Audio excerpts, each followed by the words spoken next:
शिवाजी, जय शिवाजी। आज या डोंबिवलीमध्ये शिवसेनेचा विजय निर्धार मेळावा पार पडतोय आणि या निर्धार मेळाव्यासाठी या राज्याचे उपमुख्यमंत्री शिवसेनेचे मुख्य नेते एकनाथ शिंदे साहेब उपस्थित आहेत आणि त्याचबरोबर समोर बसलेले सर्व शिवसैनिक आणि डोंबिवलीकर नजर जात नाही तिथपर्यंत जे आहे ती लोक त्या ठिकाणी उपस्थित आहेत। शेवटच्या माणसाने हात वरती करून सांगा की तिथपर्यंत आवाज पोहोचतोय की नाही, पोहोचतोय की नाही?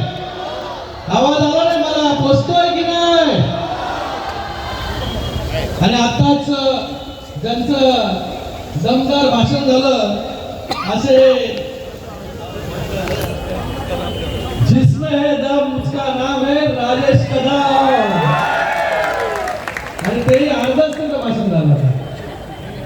थोडा आवाज बसलाय, सर्दी खोकला झालाय तरी पण शिवसैनिक जो आहे हा दम लागेसोर जे आहे भाषण शिवसेनेसाठी जे आहे दम लागला। राजेश म्हणून आम्ही राजेश कदमांना बघत होतो तिकडून, तरी देखील ते थांबले नाही, कारण की शिंदे साहेबांच्या नेतृत्वामध्ये या कल्याण डोंबिवलीमध्ये जी कामं गेल्या 10 वर्षांमध्ये झालेली आहेत आणि त्यानंतर जेव्हा मुख्यमंत्री झाले तेव्हा जी कामं झाली, जेव्हा तो निधी आला त्याची तोड जी आहे त्याच्याबरोबर बराबरी जी आहे ती कोणीही करू शकत नाही। एवढं मोठं काम जे आहे या कल्याण डोंबिवलीमध्ये उभं केलं आणि आता राजेशजींनी तर फक्त डोंबिवलीचीच कामं इथे बोलून दाखवली ती देखील आली।